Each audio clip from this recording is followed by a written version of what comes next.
Добрый вечер. У эфире Белсату подсумование и анализ самых важных подей и тенденций тыдня. З вами Виталий Цыганков. Найближэйшыя гадзіны мы абмяркуем, ці можа в России адбыцца правал у эканоміцы і сацыяльны выбух у выніку украінскіх удараў. Гостем студыі будзе вядомы палітык і журналіст Марк Фейгін. Прааналізуем разам з Львом Львовскім, якімі метадамі ўлады спрабуюць развязаць дэмаграфічную праблему і як хутка яны надумаюць зноў падняць пенсійны ўзрост у Беларусі. А таксама разам з Ярославам Пісарэнкам пагаворым пра першую ракетку свету Арыну Сабаленку, абмеркуем ейныя жыццёвыя прынцыпы і стаўленне да беларусаў.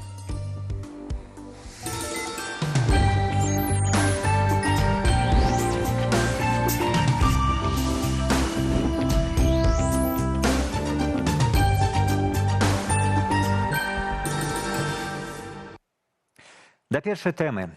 ЗСУ знішчаюць цэлі ў Расіі на адлегласці больш за 2000 кіламетраў.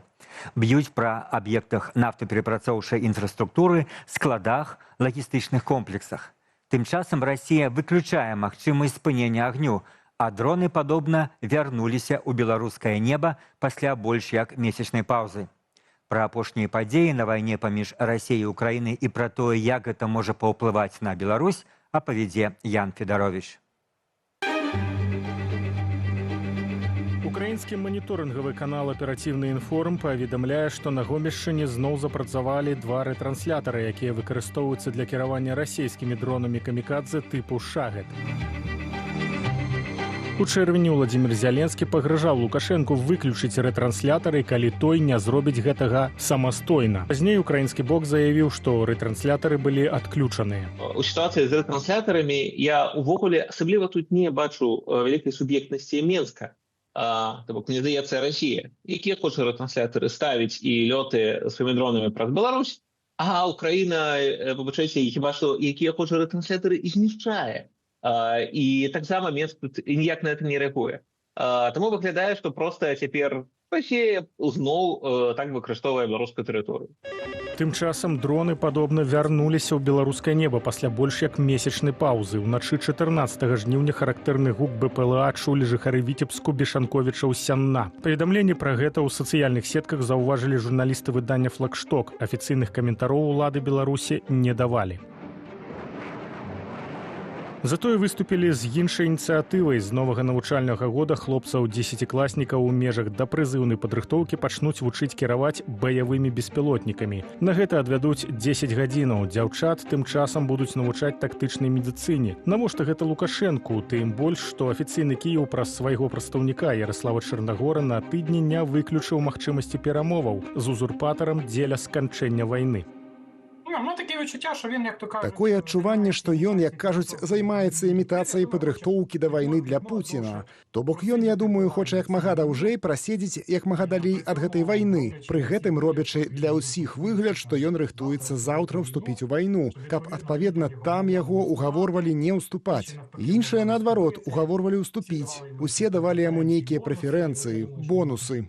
Тым часам на самой вайне трывае абмен ракетнымі і дронавымі ударамі. Кіеў намагаецца знішчыць расійскую нафтаперапрацоўчую інфраструктуру, лагістычныя вузлы, склады.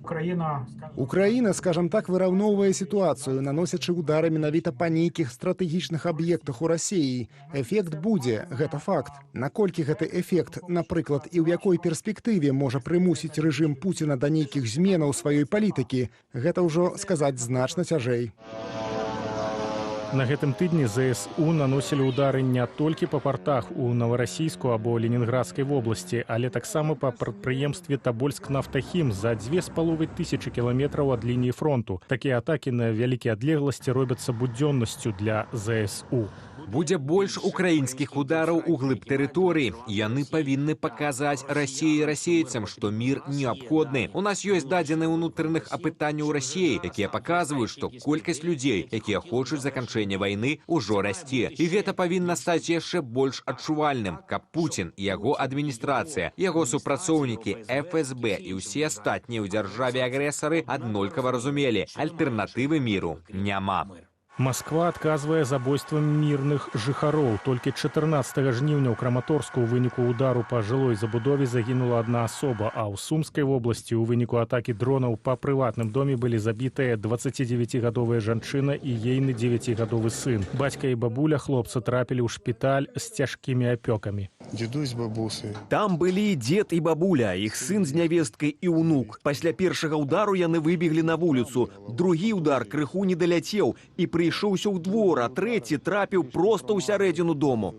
Тым часам міністр замежных спраў Расіі Сергей Лаўроў заявіў, што Масква ўзмоцніць намаганні па знішчэнні ўсяго, што выкарыстоўваецца захадам для падтрымкі ўкраіны. Ён таксама выключыў магчымасць спынення агню да моманту дасягнення, цытата, доўгатэрміновага, надзейнага і ўстойлівага урэгулявання.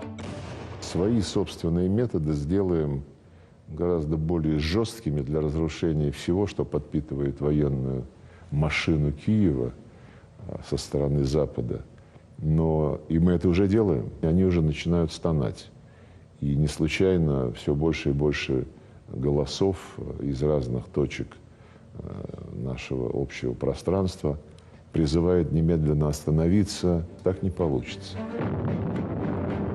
Між тым, Уладзімір Зяленскі паведаміў, што падчас контрнаступальнай аперацыі са студзеня па жнівень сёлета ЗСУ вызвалілі 26 населеных пунктаў і 745 квадратных кіламетраў тэрыторыі ўкраіны. Ян Федарович, Белсат. І гэтую тэму мы працягнем абмяркоўваць у нашым эфіры прыблізна праз паўгадзіны з вядомым юрыстам і журналістам Маркам Фегінам, які якраз прыблізна праз 30 хвілінаў павінен падключыцца да нашага эфіру. Так што заставайцеся з Белсатам, сачыце за нашым эфірам далей.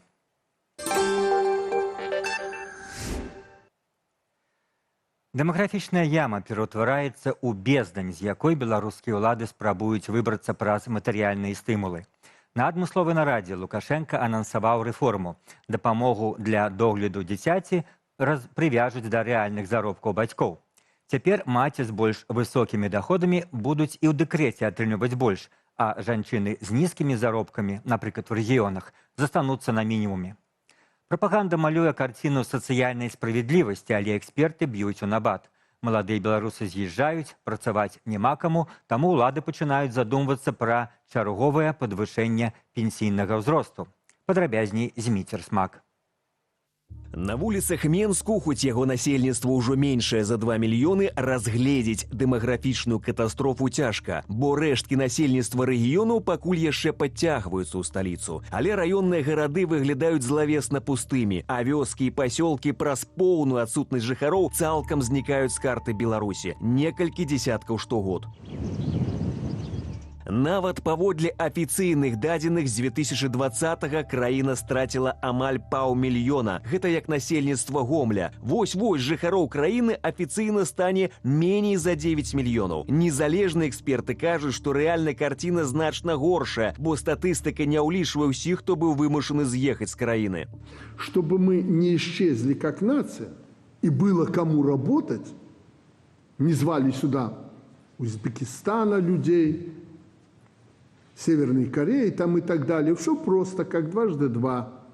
2 родителей, 2 ребятишек. Лукашэнкаўская планка ўпала. Раней ён патрабаваў 3, але цяпер і 2 дзяцей у беларускіх сем'ях рэдкасць. Загады не працуюць, билборды не дапамагаюць. Сделает их, как модно говорить, модным трендом. Дэмаграфічныя праблемы ёсць і ў іншых еўрапейскіх краінах, але пасля рэпрэсій, пачатых у 2020-м і саўдзелу ў расійскай вайне супраць Украіны, нараджальнасць у Беларусі сярод найніжэйшых не толькі ў Еўропе, але і ў свеце. У 2020-м, нягледзячы на эпідэмію ковіду, у нашай краіне з'явілася амаль 80 тысячаў немаўлятаў. А пасля дэмаграфічная крывая літаральна паляцела ў бездань. Усяго 54 тысячы за мінулы год. Чыноўнікі прапануюць прывязаць дэкрэтныя выплаты да рэальнага заробку ад максімальных 3 тысячаў сталічных рублёў да мінімальнай 1000 ў правінцыі. Раскол на багатых і бедных выклікаў грамадзянскую вайну. Пакуль у садсетках. Усё правільна. Самыя разумныя і зарабляючыя жанчыны не павінны баяцца нараджаць праз страту грошай. Ды і ў прынцыпе гэта добры генетычны пласт жанчын. Паводле вашых разваг, лекары, педагогі, прадаўцы і гэтак далей, гэта не людзі. Гэта дрэнны пласт жанчын, толькі таму, што нам плацяць маленькі заробак. Хтосьці падтрымлівае фінансавы стымул для больш паспяховых беларусак, хтосьці абурыўся на дзяржаву, якая дзесяцігоддзямі хвалілася сваёй сацыяльнай мадэллю, а цяпер афіцыйна дзеліць дзяцей на гатункі паводле кашалька іх бацькоў. Частка каментатараў прапануе польскі прыклад, дзе ўсім, хто працуе, плаціць грошы на дзяцей да іх 18-годдзя. Але эксперты сцвярджаюць, што ў беларускай сітуацыі нават грошы не дапамогуць. Перш за ўсё змяніць атмасферу ў грамадстве. Каб не было гэтага страху, не было рэпрэсій, не было неўпэўненасці ў заўтрашнім дне.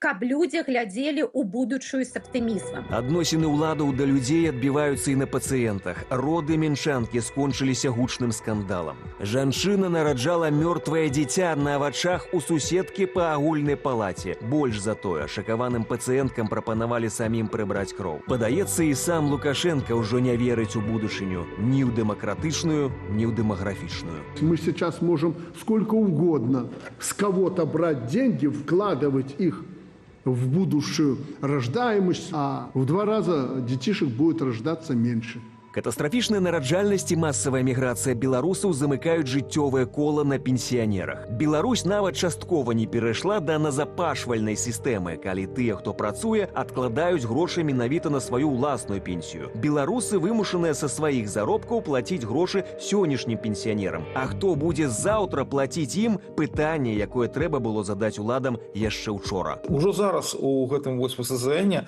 грошай не хапае на пенсіі, і ён атрымоўвае гэтыя трансферы з рэспубліканскага бюджэту. То бок ужо зараз беларусы не забяспечваюць, тыя, хто працуе, ужо зараз не забяспечваюць пенсіямі тых, хто працаваў раней. На сённяшні дзень у Беларусі амаль 2,5 мільёны пенсіянераў. Да 2020-го было больш, але рэформа, што адклала выхад на пенсію на 3 гады, і эпідэмія ковіду дапамаглі ўладам часова іх прарэдзіць. Аднак апошнія некалькі гадоў пенсійная армія зноў пачала расці. І цяпер на 100 працоўных у Беларусі прыходзіцца 67 пенсіянераў. На думку экспертаў, пенсійная сістэма ледзьве паспявае латаць фінансавыя дзіры. І нават невялікі эканамічны крызіс можа пакінуць старэйшае пакаленне без сродкаў да існавання. І можа проста здарыцца абвал. Паўсюль гэта бывае, калі крызісныя з'явы накопліваюцца паступова, наступае такі момант, калі ўсё ўжо, калі гэта падае. І мы ідзем да гэтай сітуацыі. Эксперты мяркуюць, што адразу пенсіі плаціць не перастануць, іх нават не будуць змяншаць у памеры. Пенсійныя грошы дастаткова перастаць індэксаваць, то бок своечасова даваць прыбаўку. І тады інфляцыя зробіць усё сама. У пэўны момант старыя прыйдуць у краму ці аптэку і зразумеюць, што не могуць набыць нават самыя неабходныя рэчы. Сколько? 36. Таксама адным з захадаў дзяржавы, каб адцягнуць пенсійную катастрофу, можа стаць чарговае падвышэнне пенсійнага ўзросту. Нават у прапагандысцкіх СМІ ўжо абмяркоўваюць ідэю адпускаць на пенсію жанчын, як і мужчын, 63 гадоў. А вось тут з'яўляецца і дэмаграфічны стымул. Калі не выходзіць самому адкласці грошы на старасць, то можна нараджаць дзяцей і спадзявацца, што яны потым дапамогуць вам выжыць. Але ніхто не гарантуе, што маленькія беларусы увогуле змогуць знайсці годную працу ў будучай Беларусі. Кіраўнічым стратэгам удалося захаваць уладу з дапамогай рэпрэсій, але дэмаграфія і эканоміка упарта не слухаюць загадаў і не баяцца міліцэйскіх дубінак. Зміцер Смак, Белсат. І зараз гэтую тэму абмяркуем з экспертам, нашым госцем. Сёння гэта Леў Львовскі, эканаміст, акадэмічны дырэктар Бюрок. Леў, добрый вечар. Дзякуй, што далучыліся да нашага эфіру. Вітаю. Ну, першы, можа быць, больш стратэгічна пагаварыць пра гэты комплекс праблемаў. Давайце больш канкрэтна пра гэтую апошнюю прапанову ўладаў змяніць прынцып выплаты дапамог па догляду за дзіцяці. Вы чулі розныя меркаванні ў нашым сюжэце і ў грамадстве. Па-вашаму, то, што адыходзяць соткі ад ураўнілаўкі, гэта станоўчы крок, ці ён такі небяспечны з пункту гледжання нейкай сацыяльнай справядлівасці? Нет, надо сказать, что это неплохая идея реформы, можно назвать ее хорошей идеей реформы. Насчет возражений отдельных людей в интернете, тут надо сказать, что они абсолютно несправедливы. То есть эта реформа, она не ухудшает положение никого и улучшает положение части людей. То есть вот это минимальные выплаты, они не сокращаются, насколько я понимаю, согласно этой реформе. Сколько были, столько остаются. Просто некоторым людям, которые больше зарабатывали, да, будут больше выплаты. Тут надо все-таки отдавать должное, что у нас, у властей понимание вот этих проблем, оно действительно за последние годы возникло. Конечно же, тут решений надо гораздо больше предлагать и больше реформ. Пока что вот за последние 2 года, наверное, можно отметить только 2 какие-то позитивные реформы, может, там 2,5. И вот это одна из них. Такие эксперименты проводились уже. Ну вот, наверное, самый известный кейс — это подобная реформа происходила во Франции, когда вот пособия на детей стали более пропорциональными к зарплатам родителей, к зарплатам матерей. И эта реформа в тот момент показала, ну, насколько-то позитивные эффекты. Так, наколькі я ведаю, Леў, якраз Францыя ці не адзіная з еўрапейскіх краінаў, дзе вось гэты нараджальнасць, ну, удаецца, ва всякам разе, она падае не так моцна, як в іншых краінах, то бок ёсць нейкія пазітыўныя вынікі ад гэтых прадпрымаемых уладамі крокаў. Ну, смотря насколько тут хотеть искать позитив. Франция действительно одна из нескольких стран Европейского Союза, где рождаемость низкая, но не сверхнизкая. Рождаемости 2 ребенка на женщину сейчас нету ни в одной стране Евросоюза. А из всех развитых стран рождаемость вот, больше, чем 2 ребенка на женщину, только в Израиле. То есть это скорее исключение, которое подчеркивает правило.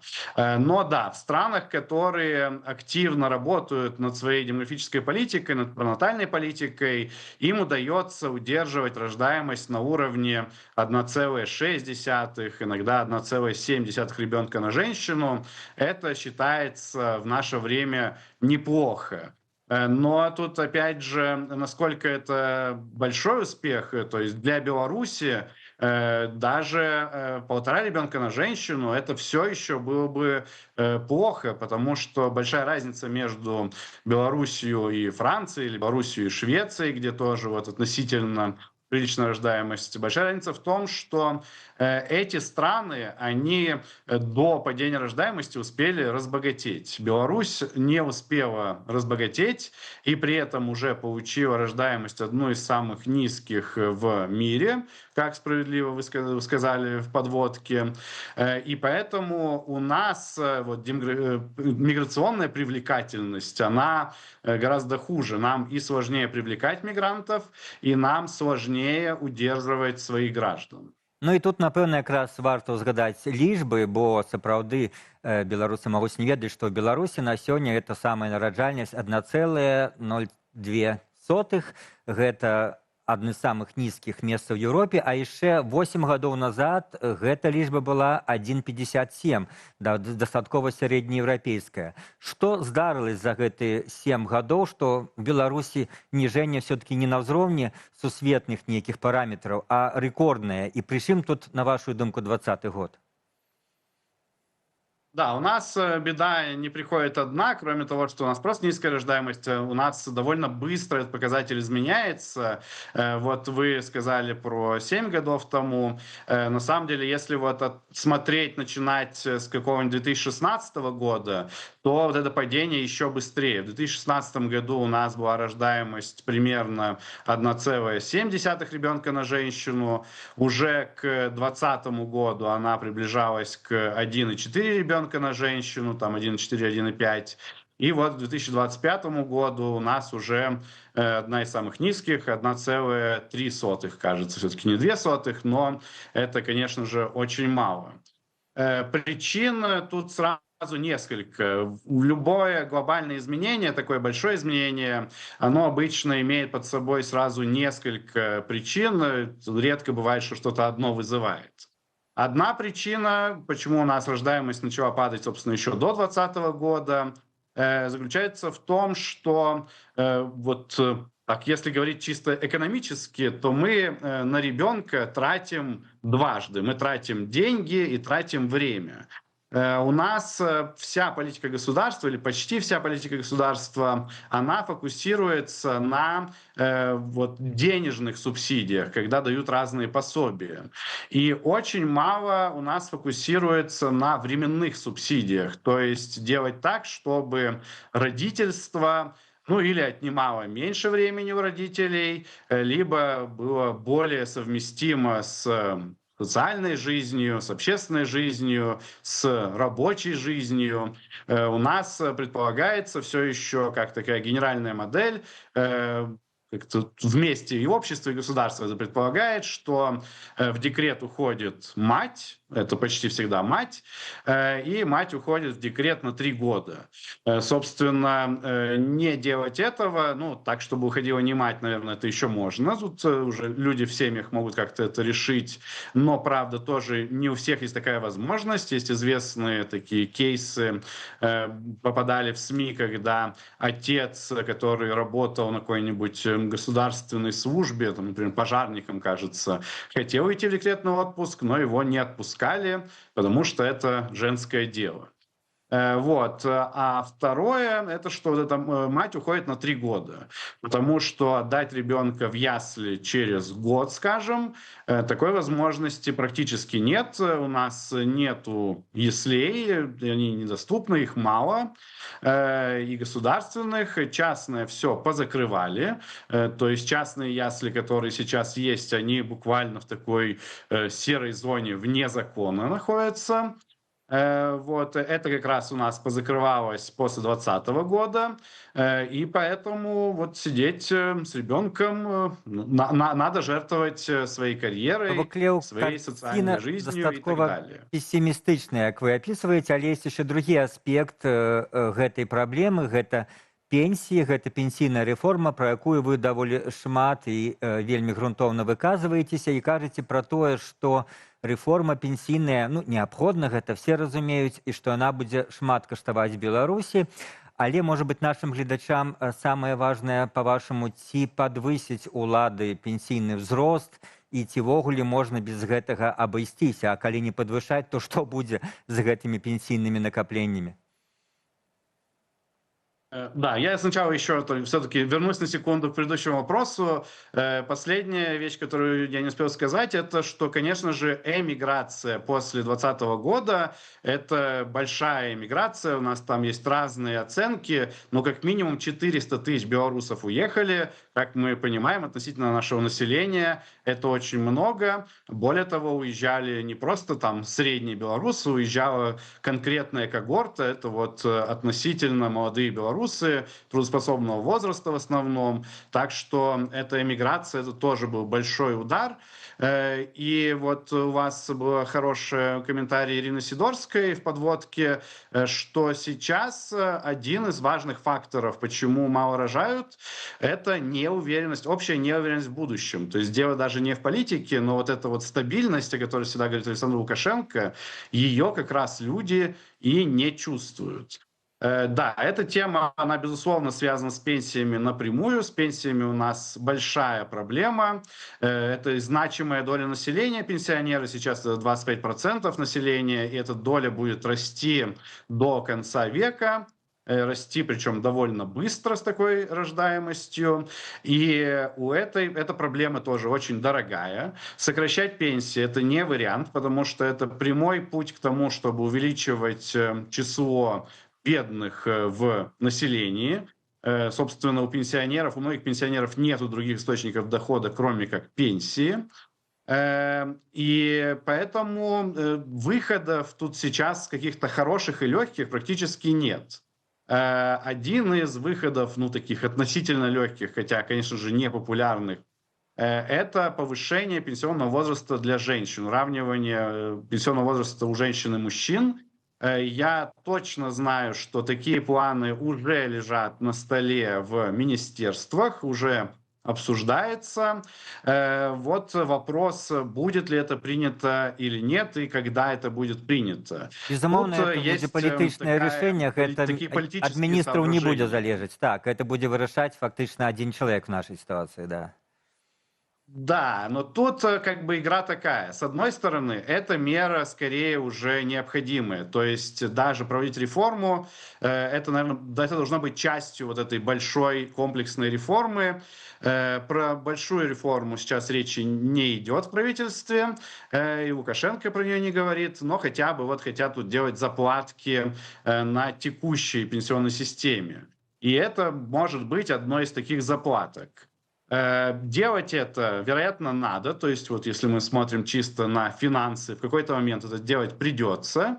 Но у Александра Лукашенко есть и другая мотивация, что, может быть, лично он-то и не доживет до того момента, когда у нас все финансы начнут петь не то что романсы, а вот какие-то менее приличные песни. То есть главный демографический кризис у нас придется на 50-е, 70-е годы этого века.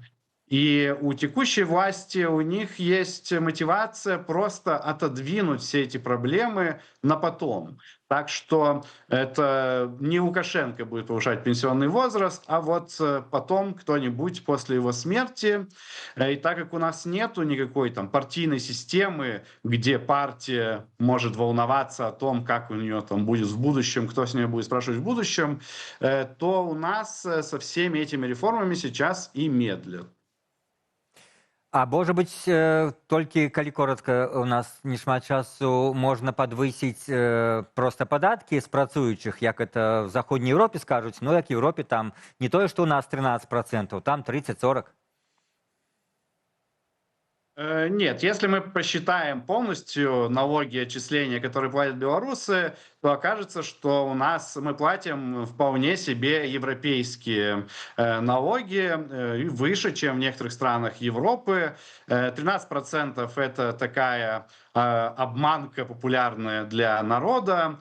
На самом деле белорусы платят около там больше 45% налогов, а если считать еще непрямые, то там и за 50%. Вот. Надо смотреть на все отчисления вместе, и все отчисления вместе у нас уже очень высокие. Поэтому повышать налоги куда-то на самом деле тут не очень много пространства для маневров, просто наш бизнес, наша работа будет менее конкурентоспособной по сравнению с какими-нибудь соседями, если повышать дальше. Дякую, Никакие Лев. мигранты из того же Узбекистана к нам ехать просто не захотят тогда. Дякую за аб'ектыўны, але, безумоўна, не вельмі пессімістычны аналіз той сітуацыі. Мы пра дэмаграфію і пенсійную сістэму Беларусі гаварылі з эканамістам Львом Львовскім.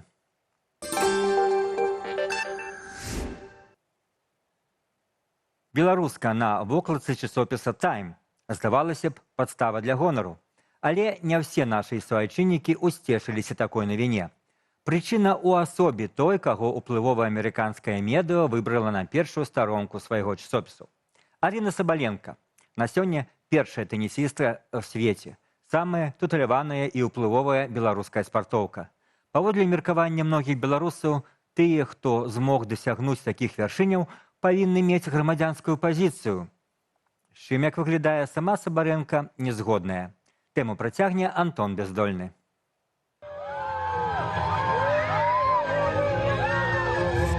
Тэнісістка Арина Соболенко на вокладцы часопісу «Тайм». Гэта першы выпадак, калі беларускі спартовец, а тым больш спартоўка, трапіла ў адзін шэраг з амерыканскімі прэзідэнтамі, зоркамі кіно і нобелеўскімі лаўрэатамі. Але замест гонару шквал спрэчак у сацыяльных сетках. Беларусы падзяліліся. Адныя захапляюцца, іншыя крытыкуюць. Маўляў, сусветная слава яшчэ не азначае, што чалавек нешта робіць для сваёй краіны. А я дык зусім не ганаруся. Бліскучая спартоўка, так, безумоўна, але да Беларусі гэта не мае аніякага дачынення дачынення. Умоўны Коул зрабіў для Беларусі больш за Сабаленку. І што, Коул праз гэта беларус? Арына робіць не для Беларусі, а для сябе. Як, уласна кажучы, і абсалютовая большасць паспяховых людзей. Не трэба прыцягваць беларушчыну за вушы. Але ёсць і іншы погляд. Прыхільнікі Сабаленкі мяркуюць, што яна і без палітычных заяваў застаецца беларускай, а ейны выступленні на найбуйнейшых турнірах робяць Беларусь больш заўважнай у свеце.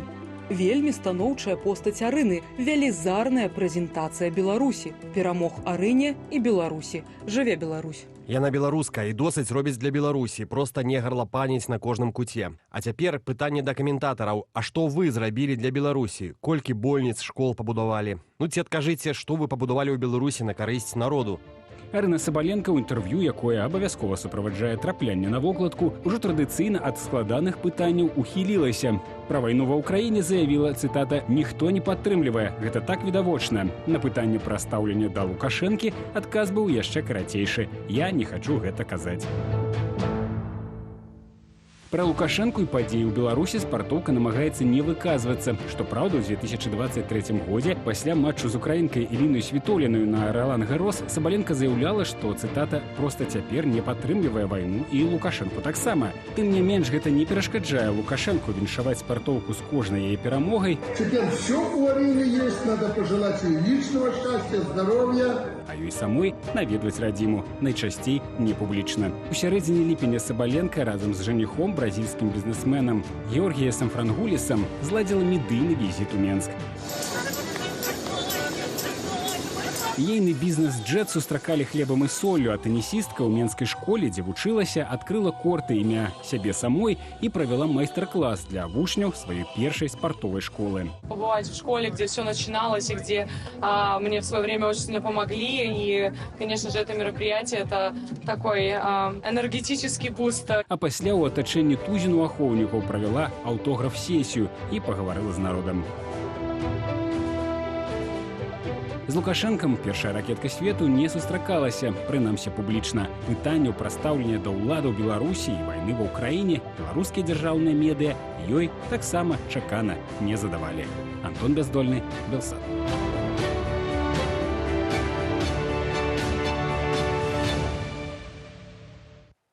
Ну што ж, зараз вось гэтыя да іншыя асаблівасці характару і палітычнай пазіцыі Сабаленкі абмеркуем са спартовым блогерам Ярославам Пісаренкам, YouTube-канал «Чеснок». Ярослав, прывітанне. Добрый день, Виталий. Дзякуй, што далучыліся. Шмат можна гаварыць. Ну, такое ўражанне за ўсе гэтыя гады стварылася пра пазіцыю Сабаленкі, но, ў всякім разе, апошніх гадоў, што ее можна сфармуляваць такой фразай, таким принципом: отчепитеся от меня с своей политикой, я просто хочу гулять в теннис и зараблять гроши. Ці у вас такое ж самое ўражанне? Ну, хутчэй за ўсё так, сапраўды, мне падаецца, што асабліва там пасля 2020 года вось шмат хто хоча бачыць герояў такіх паўнавартасных, якія клёвыя там спартсмены, ну, гэта не толькі спартсменаў тычыцца. Вось, але у выпадку Арыны Сабаленкі, я думаю, што гэта не так, то бок яна сапраўды там топавая тэнісістка і вельмі ўплывовая насамрэч, бо ну, калі справа тычыцца там заробкаў ці там, падаецца, былі ў яе праблемы, што не магла там выгуліваць свайго сабаку на турніры, яна можа там змагацца за некую там справядлівасць, але калі вось справа тычыцца там непасрэдна Беларусі, у яе пазіцыі няма, яна проста адсутнічае цалкам. Вось, ну, таму людзі шмат хто, напэўна, хоча пачуць вось гэтае слова ад Сабаленкі, але, мне падаецца, яна ўжо так даволі выразна праартыкулявала, што не, яна вось гэтая тэма яе, ну, нібыта не цікавіць. Так, але вот некаторыя абвінавачваюць яе, нібыта она чагосьці баіцца. У нас з вами ўражанне, у мяне прынамсі, што на самой справе проста гэта все мала цікавіць. І палітыка, і грамадская дзейнасць, і сітуацыя ў Беларусі. Она не баіцца, она проста не хоча пра гэта гаварыць, паколькі ёй гэта все мала цікава. Блин, вось тут насамрэч у мяне ёсць пэўнае адчуванне, што вось тут Сабаленко яна такая нецэласная, бо яна ну ёсць такое цалкам уражанне, што яна вельмі эмацыйная спартсменка, то бок яна можа там рэзка нейкае там слаўцо падчас матчу крыкнуць, яна можа на сваю там каманду крычаць. Яна вельмі эмацыйная і там калі нешта я сапраўды там турбуе, яна пра гэта вось просто выпаліць. Вось у выпадку, ну, напрыклад, там, калі мы кажам пра стаўленне да Лукашэнкі, вось тое, што яна сказала падчас там інтэрв'ю з Тайм, што я гэта ніяк не каментую. То бок, не ведаю, яна так спакойна, хладнакроўна гэтую тэму замоўчвае. Я не ведаю, ну, кажуць там пра нейкі страх, не страх, ну, складана тут сказаць, тут могуць быць розныя. Вось тут я бы дакладна там не рабіў нейкага героя Сабаленкі, што она просто там баіцца асудзіць Лукашэнку і гэтак далей. Я ўвогуле лёгка дапускаю, што у яе там цалкам нармалёвае стаўленне да Лукашэнкі, і можа яна з ім сапраўды там просто не публічна размаўляе, але яна не можа пра гэта сказаць публічна, бо ёсць рэкламныя кантракты, ёсць ўсё ж такі, ну, не ведаю, нейкая там адказнасць за гэтыя словы, і калі яна так скажа, то ну, будуць у яе пэўныя наступствы, і я вось думаю, што тут якраз гэта ну, вось працяг 20-го года, што Сабаленко не можа, ну, калі ў выпадку, калі яна там сапраўды падтрымлівае Лукашэнку, яна не можа аб гэтым сказаць публічна. Ну, вось гэта, на мой погляд, цалкам імаверны варыянт. Але мы павінны для нашых гледачоў згадаць, што сапраўды было ў жніўні 20-го года, калі яна 12 ці 13 жніўня напісала якраз, вот вы казалі пра эмацыйнасць, вельмі эмацыйны допіс, як это такі гвалт адбываецца в маёй Беларусі, Украіне, трэба спыніць гвалт, і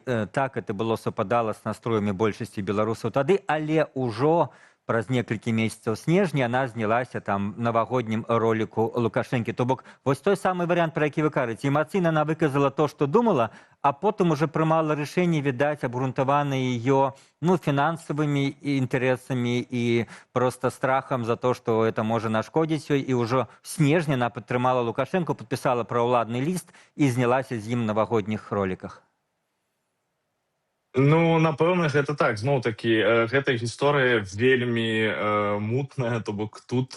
Я просто, ну, насамрэч не хачу быць нейкім адвакатам Сабаленкі, і чаму яна зрабіла так ці не так, я не ведаю, бо, ну, там, да, калі мы кажам пра спартсменаў з нейкай там не надта выразнай пазіцыі, яна можа там быць вельмі рознай, там, напрыклад, ну, окей, тут не пра пазіцыю, але тым не менш, вось я заўсёды чамусьці лічыў, што вось гэтыя хакеісты, якія ў НХЛ гуляюць, там браты Протасы, Шаранговіч, ну і там шэраг іншых, яны такія апалітычныя, але там проста ў нейкі момант бамс мы бачым на Алімпік-парку, яны там трэніруюцца з Лукашэнкам гуляць у хакей. То бок яно можа быць вельмі па-рознаму, і таму я нават шчыра ўжо крыху стаміўся ад таго, што мы спрабуем там вырашыць, ці даўзець на Сабаленку, ці не даўзець. Вось мы ўжо 6-й, 7-й, там які год спрабуем гэта неяк вырашыць.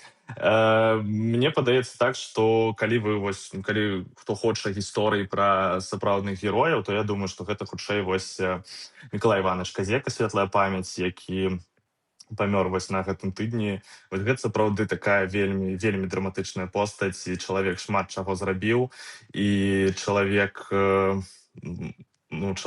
стаў на бок народа, то бок ён абараніў там сваіх спартсменаў і выказаўся і страціў усё, і нават ужо пасля таго, як памёр, там просто шмат было інфармацыі аб тым, што там і Мінспорт, і гэта іншыя розныя структуры просто забаранялі супрацоўнікаў пайсці на пахаванне. То бок, калі вы хочаце нейкіх геройскіх гісторый, то вось яна. Калі вы да іх хапае, і футбаліст Ілля Шкурін, і наша плыўчыха Александра Герасіменя, якая таксама страціла ўсё, которое адабралі маёмасць, яна зараз жыве ў Польшы і трэніруе дзяцей. Тут сапраўды можна пералічаць даволі доўга, але вот, можа быць, гэтая гісторыя Сабаленкі, она, может быть, нам нават важна з пункту гледжання пра нас, пра беларусаў, не пра яе. Вось як да яе ставіцца ў самой Беларусі? Ці, на вашу думку, адбыўся такі падзел, што гэта стаўленне адрозніваецца? Адны людзі мала палітычныя Беларусі, ім все роўна на яе палітычныя погляды, а вот людзі актыўныя, якія, в тым ліку нашы гледачы, яны ставяцца да яе, можа быць, занадта, скажем, палітычна, ці тут таксама ёсць розныя меркаванні? Вось тут глядзіце, я калі думаю про хейт Сабаленкі вось там унутры Беларусі, мне чамусьці падаецца вось па тым каментарам, што я бачу, што шмат людзей, я адразу скажу, што ёсць вялікая даволі фан-база, то бок Сабаленко сапраўды вельмі ўплывовая спартсменка, тут пытанняў няма, але ёсць проста шмат людзей, якія не то што там праз палітычную пазіцыю яна ім не падабаецца, а проста праз свае там пэўныя паводзіны, бо гэта сапраўды не ўсім пасуе, то бок яна там можа розныя перлы выдаваць, да, то бок той, хто цікавіцца яе кар'ерай, ведаюць, што можа там ляпнуць розныя. То бок, многія просто там пішуць у каментарах, типу, гэта нейкі калгас, гэта несур'ёзна і так далей. Хаця, такі вокладка Time нам сведчыць аб іншым. Наконт там палітычных, мне чамусьці падаецца, што людзі там унутры Беларусі, напрыклад, хто каму вось не пасуюць такія погляды там Сабаленкі, яны проста ўжо там просто забылі, перагарнулі гэтую старонку і проста не цікавяцца Сабаленкай. Я шчыра, калі все ж таки раблю там відосы про беларускі спорт, і часта тэма Сабаленкі ўзнікае, і просто людзі пішуць: ай, все, давай ўжо, все, я не магу пра яе слухаць. Вось чамусьці такое стаўленне, але сапраўды, як там пісалі ў гэтых статусах у 2010 годзе, сапраўды, то бок альбо любіш, альбо ненавідзіш, нібыта такое, такія ёсць крайнасці, калі мы кажам пра Сабаленку і пра стаўленне да яе. Але все-таки гэта пазіцыя, не магу пра яе чуць, не зусім, скажем так, апраўдана, бо яна першы нумар у тэнісе на сёння ў жаночым, і яна самая вядомая беларуская спартоўка, нягледзячы на шматлікіх нашых чэмпіёнаў. З пункту гледжання менавіта маштабу, тэніс, напэўна, акрамя футбола, баскетбола, хакея, самы папулярны від спорту, яе усе ведаюць. Людзі, которые яе, скажем, любяць і не хочуць слухаць пра яе палітычнае меркаванне, ёсць такое у іх уражанне, што проста она нумар адзін, яна прадстаўляе Беларусь, а астатняе нам не цікава.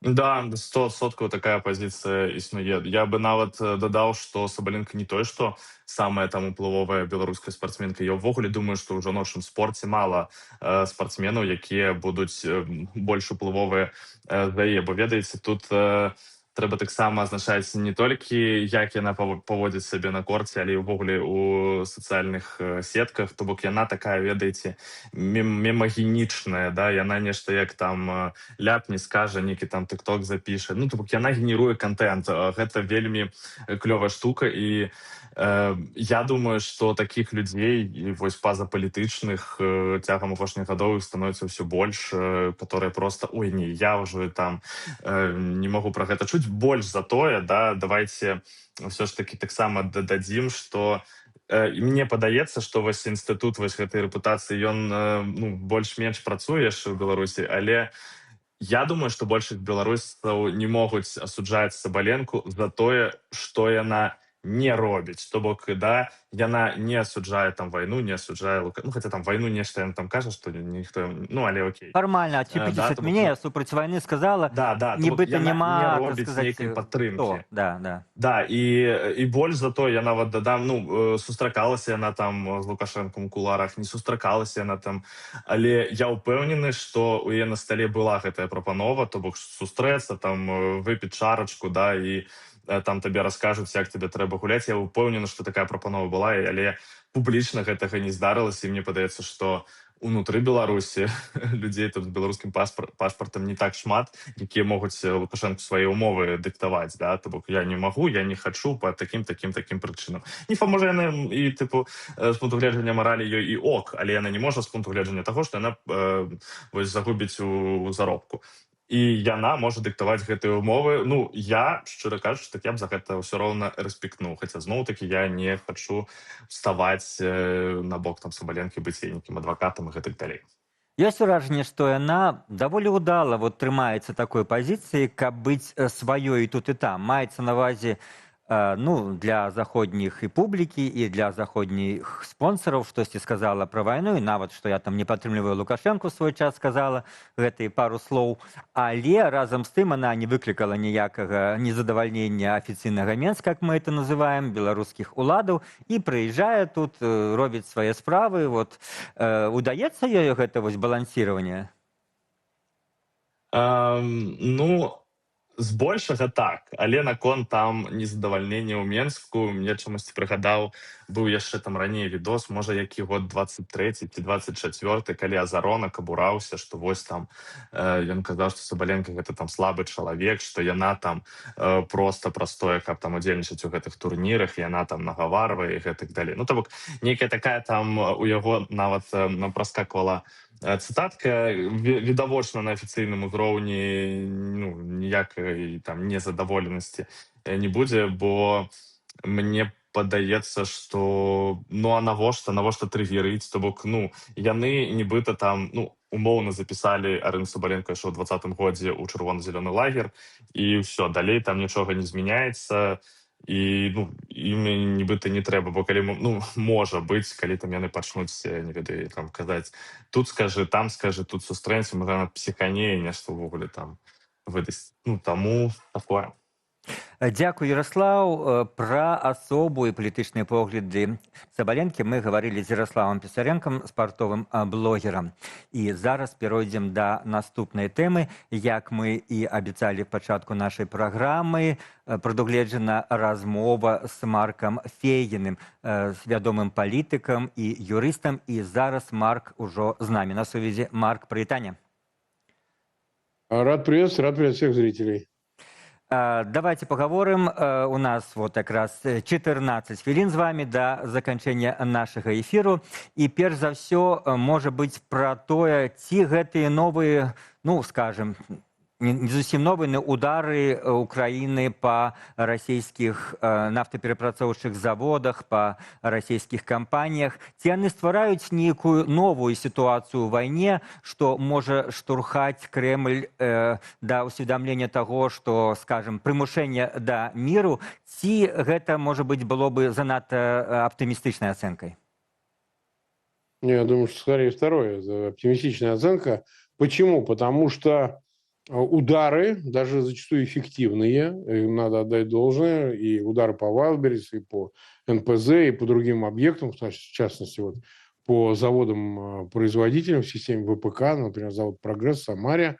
Вот, там разноречивая информация, но все-таки это достаточно существенная цель. Все-таки повлиять на остановку войны, на решимость Москвы остановить это, Путина конкретно, все-таки не может. Потому что это не останавливает возможности Москвы по продолжению так называемой СВО. Вот если бы это не дало возможности эту войну продолжать, то есть это было настолько чувствительными ударами, которые бы препятствовали движению на фронте, возможности поражения целей в тылу в Украине, то да, здесь шанс бы был. Но все эти удары в общем и целом пока, во всяком случае, они не влияют на потенциал Москвы, на то, чтобы войну продолжать. И поэтому для Путина это не чувствительно, какая ему разница, разбомбят Wildberries или нет, кому-то что. Вот. В такой системе иерархичной, понятно, тоталитарной, здесь цель выше издержек, понимаете? И Путин готов продолжать войну, и, скорее всего, он ее продолжит. Вряд ли это его остановит. Ну, аднак некаторыя блогеры, ну, эканамісты, напрыклад, вядомы эканаміст Ліпсіц скажа пра тое, што гэтыя ўдары могуць не проста там прынесці рэальны крызіс у эканоміку, але нават абваліць банкаўскую сістэму і сацыяльнае жыццё, ну, скажем так, абвастрыць да моманту нават праяваў сацыяльнага незадавальнення. Ці зноў-такі вы лічыце, што ў сённяшняй Расіі гэта малаверагодна? Нет, я думаю, что Игорь Владимирович прав в своем анализе. Он говорит об оценке экономических последствий издержек, но мы их видим, как бы они не секретны. Даже Росстат вынужден какие-то цифры давать публично, несмотря на цензуру экономическую, о том, что действительно положение ухудшается. Ну вот, вопрос, насколько это связано с желанием и возможностью продолжать войну. Понимаете, какая штука? Пока все эти проблемы, вот, например, он говорил, что Wildberries, его уничтожение как крупного маркетплейса, ну, торговли, источника, да, субъекта рынка, понизить на 3% ВВП. Ну, я с этим соглашусь, наверняка это будет. Но препятствует ли это продолжению войны? Вот в этом уверенности нет. А то, что российская экономика, она заваливается в рецессию, то, что рано или поздно залезут вклады населения в банках, сомнений в этом нет. В этом сомнений-то нет, понимаете? В этом есть даже уверенность. Но как быстро это произойдет, вот это всегда остается загадкой. Пока на сегодня Москва может продолжать войну, не оглядываясь на издержки. Пока. Если это изменится, ну, значит, новая констатация будет. Так, але ну як бы не быў Путін дыктатар, но все-таки нават дыктатары вымушаны не глядзець на грамадскае меркаванне, на сацыяльныя наступствы. Вот як бы вы это ацэнілі, наколькі ўзровень сацыяльнай напружанасці і эканамічнага развалу можа дасягнуць той кропкі, калі Путін пачне на это звяртаць увагу? Понимаете как? Мы об этом можем рассуждать на дистанции умозрительно. То есть, да, недовольство населения есть. Так они жить не хотят. А что они готовы для этого предпринять и что они могут предпринять? Получается, поскольку мы не видим никакого социального возмущения, да, такой, который явно тестировался. Это не драка канистрой в очереди за бензином. Это не социальное возмущение. Это такие локальные столкновения населения, там, аборигенов, которые верхушку власти совершенно не волнуют, не беспокоят. Вот. Нет, социальное возмущение должно выразиться, но если уж вы не можете подойти к Кремлю, то в каком-то саботаже, отказе работать, бойкоте всего этого, да, в том числе и выборов. Мы пока этого не наблюдаем. То есть у нас нет других тестеров. Вот. И Москва, Кремль может это игнорировать в общем и целом.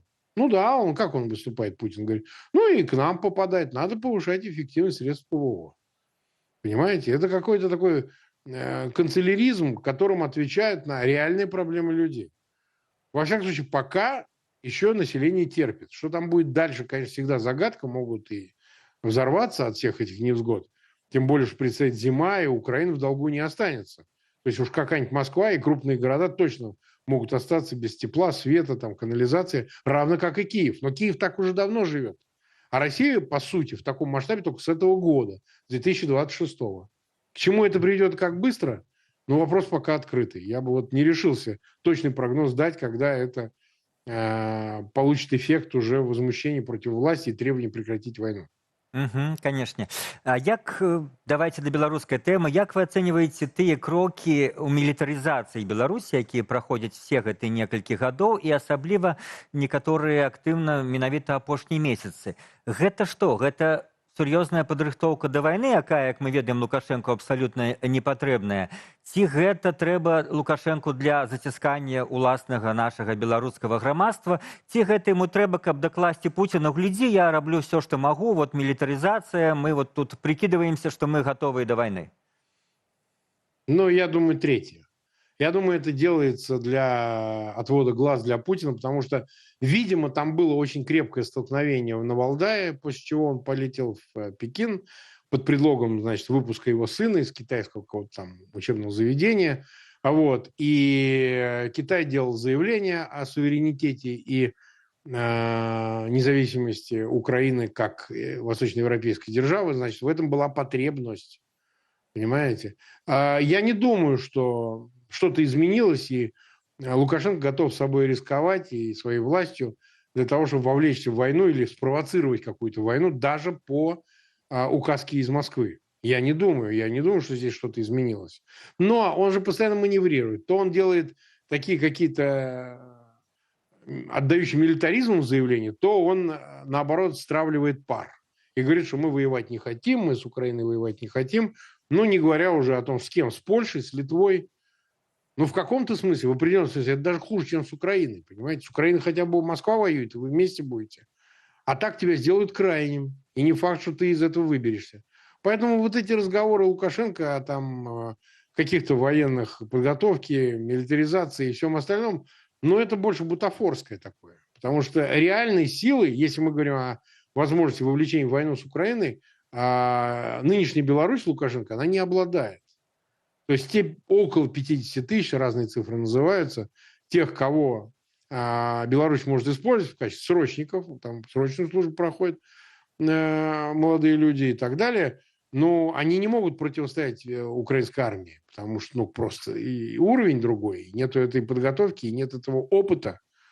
И поэтому это дальше заявление ведь никогда не шло. Вот когда у Лукашенко что-то шло дальше его заявления? Я ни разу такого не видел. Поэтому я не думаю, что здесь ситуация сейчас как поменялась. Она точно такая же. Ну, але вот ситуацыя па-рознаму мяняецца ў адносінах паміж Кіевам і Менскам. Была адна палітыка, апошнія паўгады Кіеў дастаткова рэзка і выказваецца пра Менск і прымае Ціхановскую і гэтак далей, але апошнія некалькі тыдняў мы бачым пэўную дээскалацыю. Пасля таго, як нібыта гэтыя расійскія аб'екты былі прыглушаны рэтрансляторы, то вось Кіеў апошнія тыдні ўжо, скажем, агрэсіўныя нейкія заявы не робіць. По-вашаму, ці надолго это? Ці не будуць новыя абставіны, калі зноў Киев будзе даволі рэзка выказвацца і пагражаць? Я думаю, что Лукашенко находится в переговорах. Я так считаю.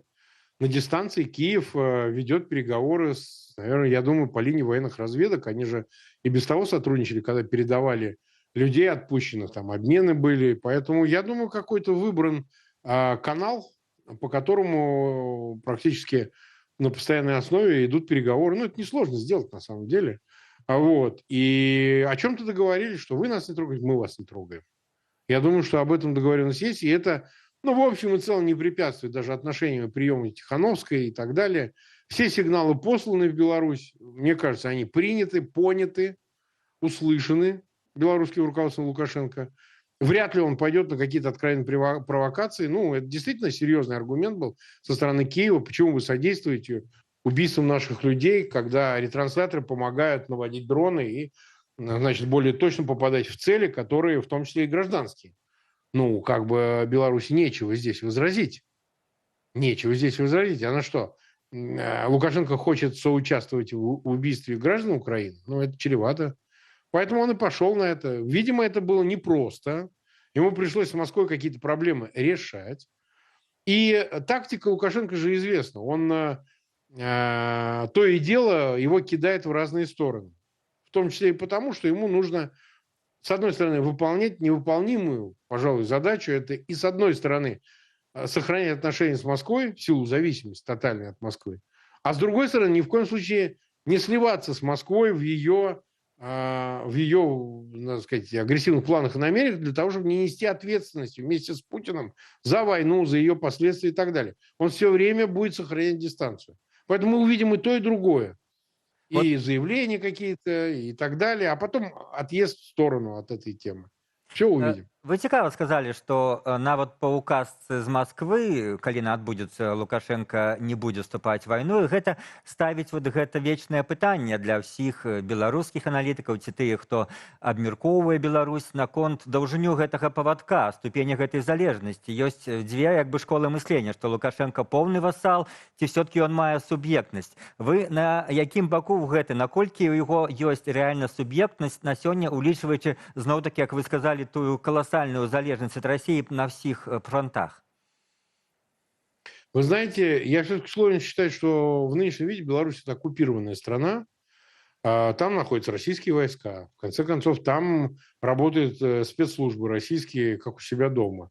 Там есть политический контроль за властью в Минске.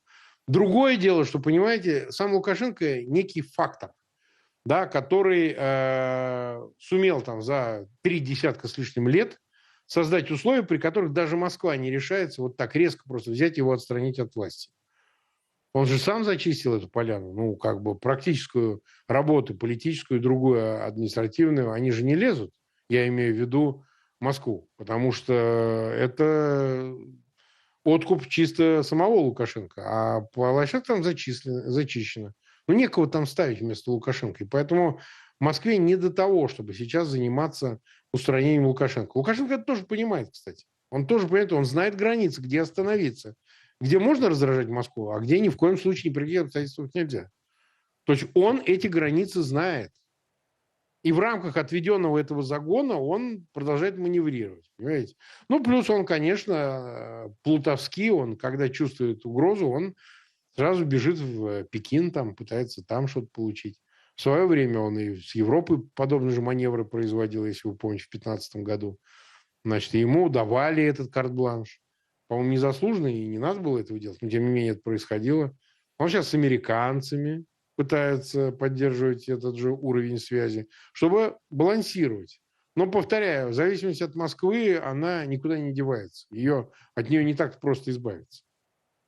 І тое, што Москва не дае вось гэты загад Лукашенко вступіць у войска, вайну, гэта, па-вашаму, все-таки заслуга вот той сітуацыі, дзе ён мае пэўную суб'ектнасць, і гэта проста Лукашенко пераконвае Кремль, што ні нам, ні вам гэта не трэба.